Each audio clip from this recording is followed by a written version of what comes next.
Grüßt euch und herzlich willkommen zum Bau meiner Sprudelanlage.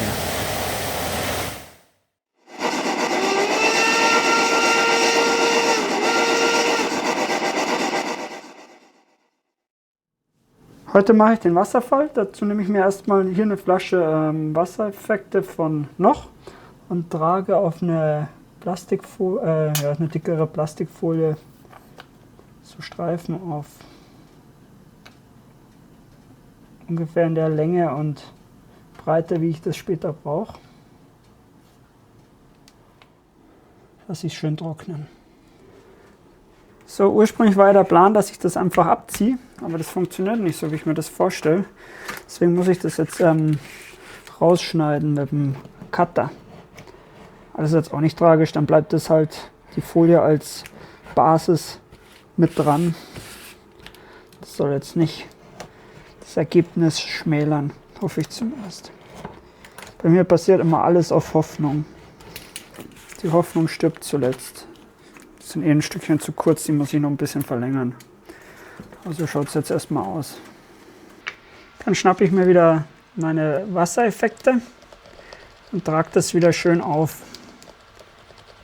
Dann schnappe ich mir wieder ein bisschen Watte, zottel die schön auseinander, dass es nicht so dick ist und papp die einfach mal drauf. So mache ich jetzt mal ein paar Schichten. Das ist jetzt auch mein erster Versuch so auf die Art. So, dann habe ich mal meine erste Schicht gemacht. Ich trockne sowas immer ein bisschen, indem ich das einfach an den Ventilator lege, den ich dann da drauf propellern lasse. Dann trocknet das alles ein bisschen flotter. So, jetzt lasse ich es trocknen. So, mein erster Versuch ging so ein bisschen in die Hose, weil das einfach zu, ja, rechts habe ich immer zu platt gedrückt und dadurch ist es so ein bisschen wie ein Brett. Das gefällt mir gar nicht, deswegen habe ich jetzt hier nochmal einen zweiten Versuch angefangen und habe das ein bisschen fluffiger gestaltet. Das ist jetzt die erste Schicht und das hat schon wesentlich mehr Volumen. Jetzt mache ich hier aber auf die Rückseite auch so ein bisschen, dass ich dann da nicht so die Platte habe. Und dann rücke ich das Ganze noch ein bisschen zurecht. Lass es wieder trocknen. So, ich experimentiere immer noch am Wasserfall. Das ist irgendwie alles noch nicht so ideal. Das wird auch so gelb. Ich weiß nicht, ob man es richtig sieht, aber ich schätze mal, dass das daran liegt, dass es Baumwolle ist. Und jetzt habe ich mal eine synthetische Watte noch, beziehungsweise ich hatte noch eine synthetische. Jetzt probiere ich die mal, ob das besser ist. Und ich finde, dass das nicht schön ist, wenn hier an der Seite so der Kunststoff rausschaut. Den kriege ich aber auch irgendwie nicht richtig verdeckt. Und jetzt mache ich hier mal nochmal eine Probe und teste damit mal rum. Da habe ich jetzt einfach hier so ein bisschen auf eine Folie quasi das Wasserzeug aufgetragen. Und dann hoffe ich, dass ich das lösen kann. Und ansonsten habe ich hier nochmal einen und den habe ich ein bisschen schmäler. Und dass ich das dann quasi überlappen lasse. Ich bin weiter am Experimentieren. So, das hier konnte jetzt trocknen. Das schaut jetzt so aus. Das gefällt mir jetzt schon besser, weil das schon viel flexibler ist. Jetzt mache ich es hier mal genauso. Jetzt mache ich hier als erstes mal eine, sieht man es überhaupt? Mache ich als erstes hier mal wieder Ding drauf. Und dann wieder Watte.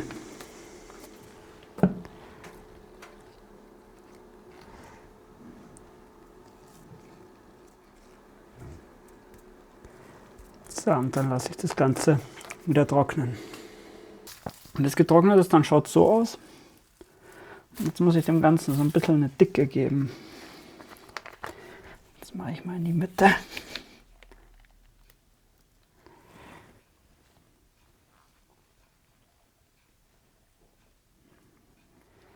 So, und dann wieder trocknen lassen.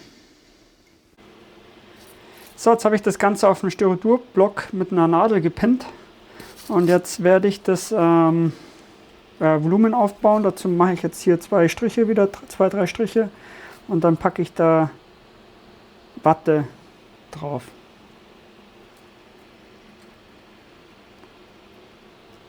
Jetzt lasse ich es wieder trocknen. Jetzt habe ich mal ein paar Experimente gemacht mit dem hier, weil mir der auch zu schmal war. Das hat sich dann rausgestellt relativ schnell, dass der zu wenig Volumen hat.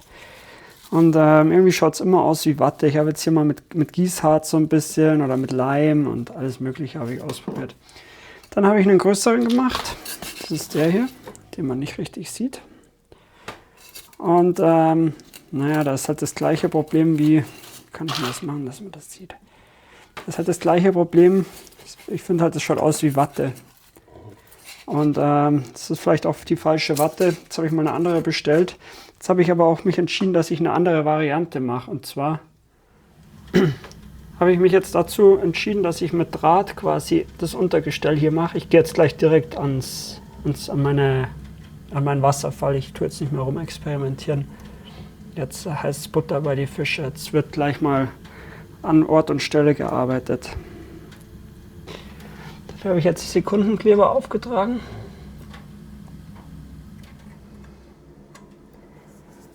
Gut, der eine ist jetzt freischwebend, aber ich hoffe, dass das kein Thema ist oder kein Problem darstellt. So schaut das Ganze dann aus der Nähe aus. Jetzt lassen wir das mal durchtrocknen und dann wird Watte geklebt.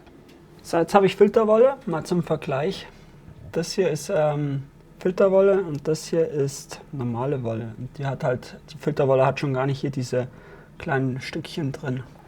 Dann ziehe ich mir schön in Streifen die Wolle weg.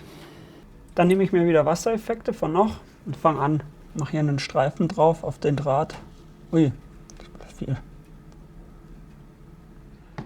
Und dann mache ich Streifen von der Filterwatte drauf.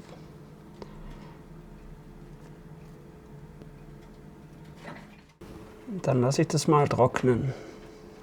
So, jetzt habe ich hier mal noch eine zweite Schicht vorne aufgetragen, so ein bisschen, dass er ein bisschen Volumen bekommt. Und jetzt mal zum Vergleich den anderen. Mir gefällt das jetzt hier schon wesentlich besser, schon von der Gesamtstruktur. Jetzt werde ich als nächstes das Ganze ein bisschen fixieren. Dazu habe ich mir jetzt Alkohol vorbereitet und einen verdünnten Mod Podge nehme ich jetzt da mal. Und jetzt sprühe ich das Ganze mal ein mit Alkohol. Und dann schauen wir mal, ob das cool wird. Dann lasse ich da mal ein bisschen den Mod Podge reinträufeln. Der soll das Ganze ein bisschen fixieren. So, was ich jetzt noch gemacht habe, ich habe mein Rest Modellwasser hier von noch, habe ich noch mit rein geballert. Und gut, ich weiß jetzt noch nicht, ob das gut ist, wenn ich das mische. Ich habe das Ganze dann noch mit dem Strohhalm, die Tröpfchen so ein bisschen verteilt, dass ich nicht zu viele Tröpfchen drin habe. Und hier unten, da kommt dann in das Basar kommt dann noch Gischt und ja, so Wellen. Das mache ich erst, wenn ich mit dem Wasserfall fertig bin. So, und hier unten, weil es jetzt so ein bisschen raussuppt unten aus dem Wasserfall, habe ich mir überlegt, mache ich gleich noch ein bisschen Gischt hin. Und da muss dann noch mal eine Schicht dünnes Harz drauf, in weiß, transparent. Und dann hoffe ich, dass das ganz fein ausschauen wird. Der skurrile Aufbau soll jetzt nicht der Spannung dienen, sondern ich habe jetzt hier noch mal ein bisschen Modellwasser und einen Pinsel.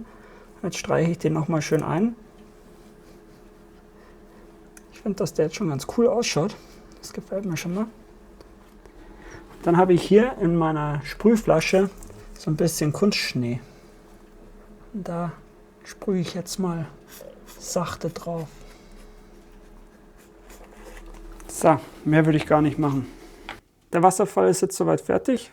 Ich finde, der ist ganz cool geworden. Er ist ein bisschen, ja, fast einen Ticken zu voluminös. Das muss ich jetzt noch angleichen, indem ich das Bachbett ein bisschen nochmal aufstocke. Ich muss hier noch den Übergang zum Bach machen. Und dann stocke ich das gleich auf. Dann kommt hier unten nochmal eine Schicht Harz rein. Und dann sollte das passen. Rückwirkend betrachtet hätte ich das vielleicht ein bisschen näher zum Felsen hier machen können, dass es näher zum Felsen einschlägt. Aber ich tue jetzt da auch nicht mehr rum, weil das hier unten schon verklebt ist. Und das wird dann nichts. Da mache ich nur ein Fass auf. Ja, und jetzt mache ich weiter. Jetzt geht es mit dem Bachbett weiter und hier oben. Und dann neigt sich das Projekt Wasser hier erstmal dem Ende entgegen. Und wer sich jetzt über den dramatischen Schnitt wundert, ich habe mal wieder ein Fass aufgemacht. Und zwar habe ich ihn jetzt rausgerissen. Mir hat er einfach nicht gefallen. Ich habe ihn so lange verschlimmbessert, bis er unerträglich wurde. Und die Farben haben dann nicht mehr gepasst. Auch hier zu dem Weiß hat es überhaupt nicht gepasst. Man sieht es hier oben noch so ein bisschen, das werde ich aber noch anpassen. Aber ich mache den jetzt nochmal neu. Und dann gleich alles weiter hinter. Jetzt muss ich halt das Loch hier unten auffüllen. Und das sollte ich eigentlich so weit kaschieren können, dass man es dann nicht mehr sieht. Aber auf jeden Fall mache ich hier neu, wie es immer ist. Ein aktueller Stand zum Wasserfall, so schaut er jetzt aus. Ich habe diesmal nicht das Modell Wasserfall noch genommen, weil ich vermute, dass das gelbstichige davon kommt. Aber so schaut es jetzt aus. Im Vergleich dazu den rausgeschnittenen. Der war halt einfach, ja. Ihr seht es selber, nehme ich an. Aber so schaut es jetzt aus. Ich glaube, ich mache jetzt auch nicht mehr großartig was dran. Ich lasse das einfach so, weil jetzt gefällt es mir so. Und bevor ich jetzt wieder ein Fass aufmache, bleibt es jetzt so. Jetzt muss ich hier unten noch die Ding gestalten, das Bassin. Und genau, das dann noch hier anpassen an den Rest. Für mein Bassin trage ich jetzt Wassereffekte auf.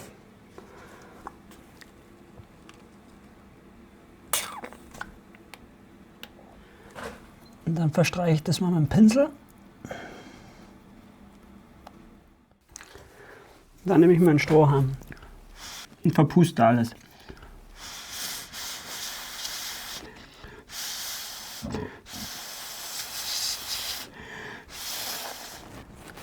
Gut, und mehr will ich jetzt erstmal gar nicht machen. So, jetzt habe ich hier wieder mein Aquasplash Gel genommen, habe das so ein bisschen hier aufgetragen. Schön verteilt.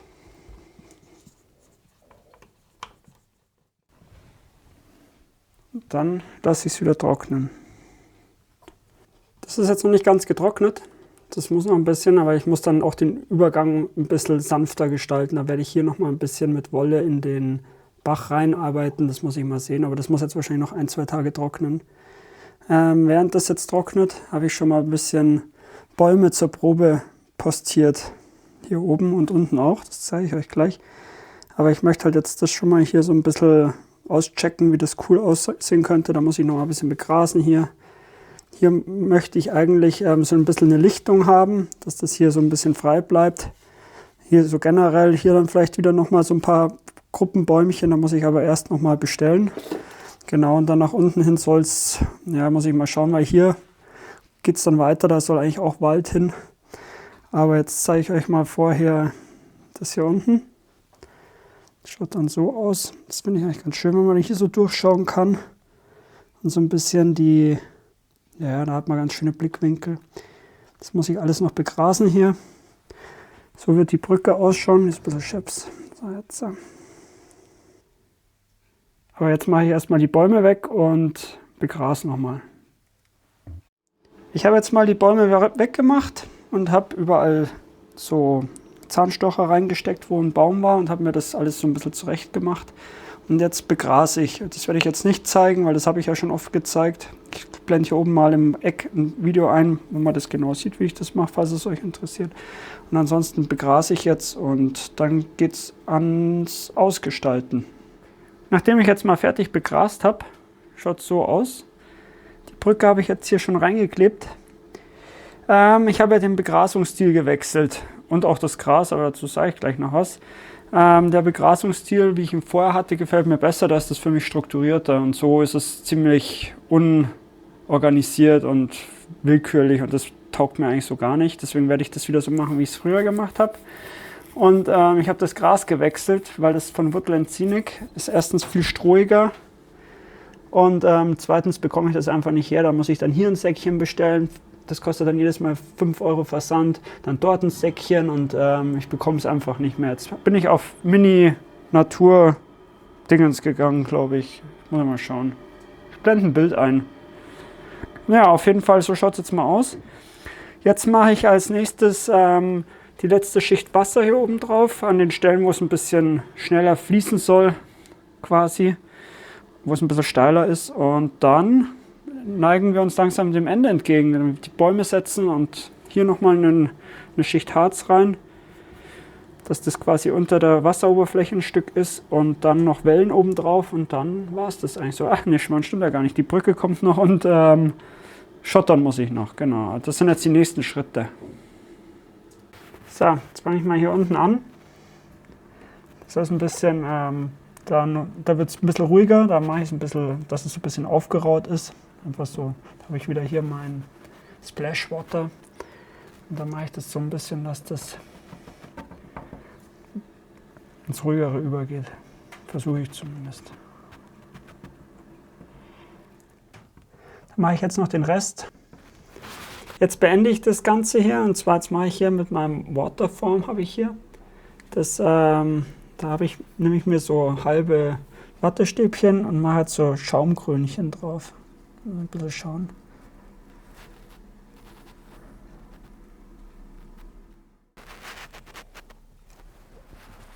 Gut, und das muss dann auch noch kurz trocknen. Als nächstes habe ich mir dann aus Paketband für meine Brücke so Streifen geschnitten und die klebe ich jetzt hier auf ein Brettchen mit einem Klebeband. Habe ich wieder Klebeband umgekehrt drauf geklebt. Oder man kann auch doppelseitiges nehmen, das ist wurscht.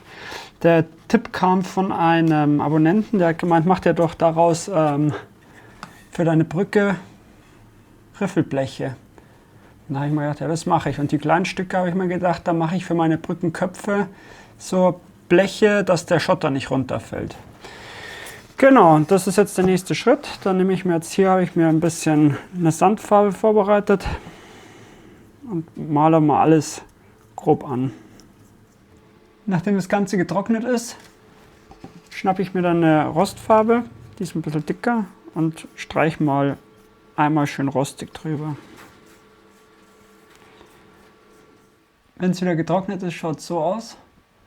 Und jetzt schnappe ich mir einen Rostwash und gehe da einmal schön drüber.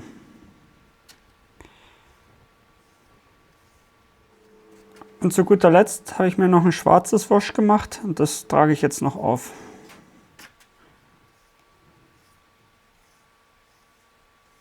So, und zu allerguter Letzt mache ich jetzt noch eine Schicht matten Klarlack drüber.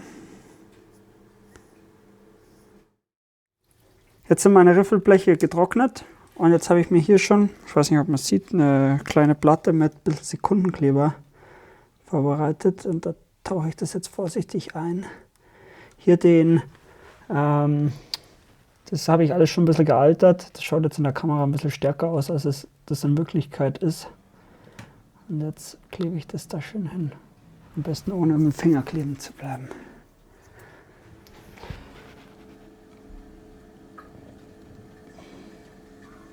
So, muss ich jetzt ein bisschen vorsichtig sein, sonst reiße ich mir hier die Dinge wieder weg. So. Dann positioniere ich mal die Gleise drauf.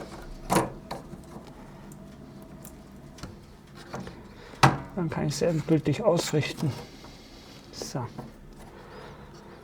So, jetzt habe ich die Brücke und die Gleise hingeklebt und habe auch gleich noch die Kleineisen hingemacht und alles gealtert. Und jetzt ist das Gleis hier eigentlich soweit fertig. Jetzt muss ich es noch einschottern. Und da nehme ich jetzt wieder meinen Kymo-Schotter. Und zwischenzeitlich konnte man ja bei Kymo nichts bestellen. Das geht jetzt wieder. Also falls ihr auch Kymo-Schotter braucht, könnt ihr jetzt da wieder ordern. Zumindest ging das noch im Dezember. Und genau, jetzt fangen wir an hier mit Schottern. Lighten up, take me on your magic river.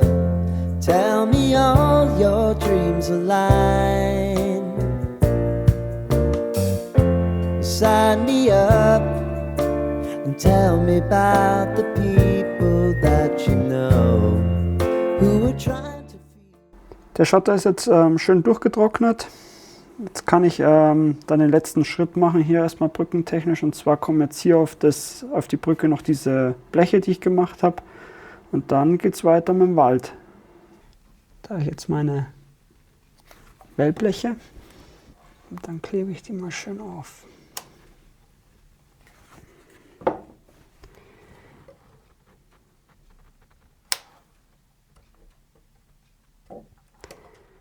Nachdem ich jetzt die ganzen Bleche aufgeklebt habe, schaut es so aus. Und somit ist jetzt die Brücke eigentlich fertig.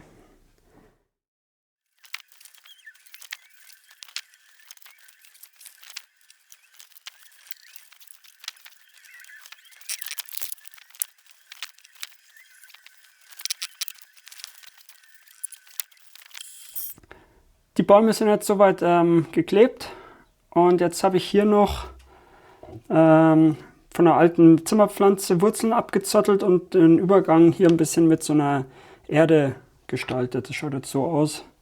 Unten steht schon die Birke, aber bevor ich jetzt hier Bäume mache, hier unten, mache ich hier oben die Ausschmückung, weil ich dann nicht mehr über die Bäume hier unten drüber muss.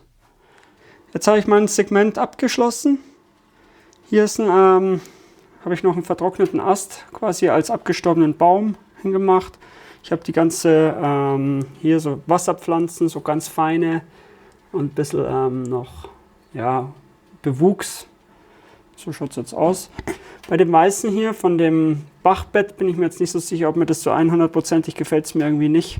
Das würde ich so wahrscheinlich auch nicht mehr machen, aber ich kann es auch nicht mehr wegmachen, deswegen werde ich jetzt wohl damit leben müssen. Das hier unten ist jetzt auch noch nicht so 100%ig, dass es mir taugt. Da ist es wahrscheinlich so, dass meine Fähigkeiten einfach noch nicht mehr hergeben. Vielleicht gehe ich da irgendwann mal nochmal drüber, aber jetzt für den Moment ist es erstmal gut so. Ja, ansonsten hier die Birke. Ich habe halt den Wald jetzt überall positioniert, überall Wasserpflanzen. Und genau, hier ist noch ein Wanderer. Jetzt habe ich insgesamt 48 Figuren auf der Anlage, also 48 Anlagenbewohner. Hier, man möchte meinen, dass ich irgendwie mit Fischen was am Hut habe, weil ich auf der anderen Seite auch schon Fische habe. Aber habe ich eigentlich überhaupt gar nicht. Und er zeigt ihm hier quasi gerade ganz stolz seinen Fang. Der andere fängt noch einen Grad. Und er hier, der hier so sitzt auf dem Baumstamm. Auf dem Baumstamm habe ich übrigens auch von der Rinde so ein bisschen was drumherum geklebt, dass das genauso ausschaut wie das abgebrochene hier. Er ist der Dorfpsuff. Er geht immer bloß mit, um einen zu gurgeln.